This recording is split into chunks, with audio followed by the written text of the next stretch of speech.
Hey guys and gals, this is Hero with the Chieftain Mk.5, a tier 5 main battle tank in Armored Warfare.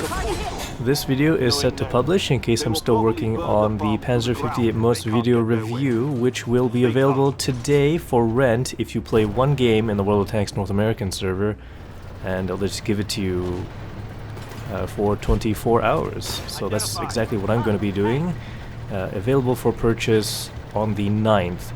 So you'll be able to try it before you buy it, and that's nice. But right now, I'm in the Chieftain in a PvE match, medium difficulty, mostly because I'm on the North American server. Oh, and this AI unit just decided to spawn right behind me, so I don't really have much of a choice. This thing takes a long time to turn around, so I'm gonna try and bounce a shot while reversing. But that didn't work out, did it? There we go. As I was saying about the matchmaking, PvE takes 2 to 3 minutes, sometimes even more, before I can get into a match, while if I click on PvE, that takes about 5 seconds, so this is faster, and you have a lot of fun, you do a lot of damage, you get to kill a lot of things, and you don't have to worry too much about enemy intelligence, which means you get to do crazy stuff that I don't think I should be able to do in a PvP match. In order to get to the Chieftain, I played a bunch of the T64 in a PvE match, and you just have to bounce a lot of damage, and the T64 seems to be very good at that. Basically, I just sat in front of one of the autocannons and let it shoot me a whole bunch, and unlocked the Chieftain Mk.5 in no time, so that's really nice. And once you've upgraded the turret on the Chieftain, it is very strong. Not a lot of things can penetrate it. Unfortunately, the hull armor is not that great. I got a little too used to the T64 being almost impenetrable from the front, as long as you angle it a little bit. And it does have a long reload, the T64, so I'm really glad that I can get the Mk.5 Chieftain down to 7.67 seconds currently. Hopefully I can get that down even more, but it definitely feels a lot better. You don't do as much damage as a T64, because I fire heat rounds out of that thing, and that does 500 plus alpha. This one's not so much, about 388, so it does do some damage, but there's no heat rounds. So I'll have to live with the armor piercing, and at least it's accurate, so I can get my shots in, and also rate of fire isn't too bad, so I can do a bit more damage. There we go. More targets to shoot at. It's just a shooting gallery in PvE. It's actually kind of relaxing. Come back from work, get into this thing, get into a PvE match, and just blast away. Unfortunately, sometimes you get into matches where the allies that you have are, well, they're in AFVs, and they just kind of chew up the enemy and get to places where you can't get to very quickly.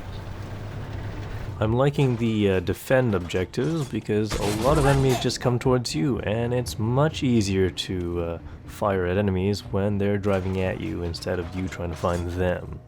Especially in a Chieftain, it's not very fast, but it's got a rate of fire that I like. So this is currently number 2 on my list, the Leopard 1 being number 1 favorite tank, because that thing fires extremely quickly, about 5-point-something seconds, so you can get a lot of damage in. Unfortunately, the alpha damage is a little low, so this one probably has better DPM.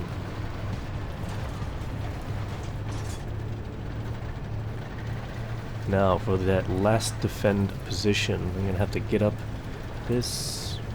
Where is it? I gotta cross the bridge to get there. Okay. And the enemies are already spawning. So maybe that VBL... Oh no, wait. Oh, where can I penetrate? Nope. Ah, nuts. Well, the VBL is already there, but he's not doing a ton of damage, so that's good. I can still get some shots in, more damage for me. There we go. I tend to fire at the higher health targets and leave the kills for somebody else.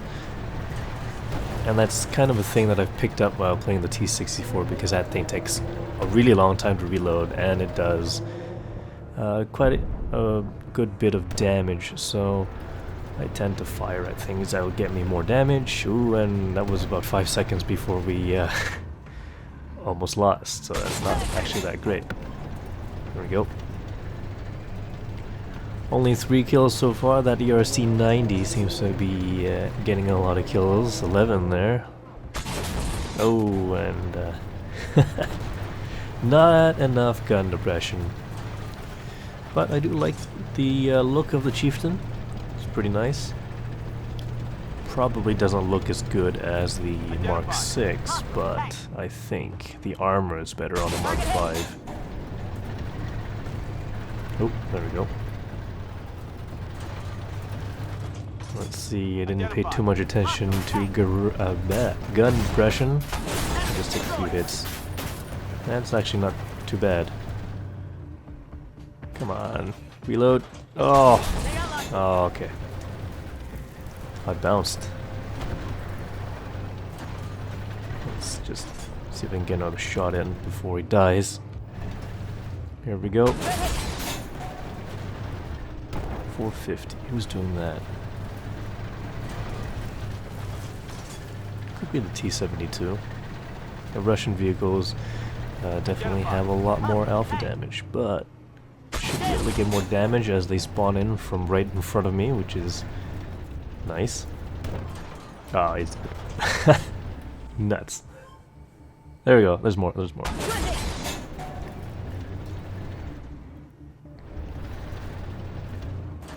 And he's gonna crest just as my reload comes along, get another damaging shot in, and I probably can't kill him, can I? Nope. Oh, it was firing at me though. Oh well. A nice relaxing game on the Chieftain Mk.5. I have done this in the Leopard 1, and that is not as relaxing because the Leopard 1 does not have much armor, and a lot of things can penetrate it very easily, so you actually have to move around quite a bit. Here we go.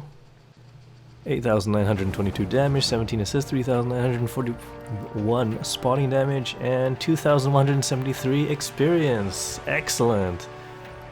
So it seems tier 5 make a lot more experience than the lower tiers, 1 through 4. That's what I found anyway. So thanks for watching, and I'll see you maybe in a couple hours with that Panzer 58 Mutz video, or tomorrow. So see you then.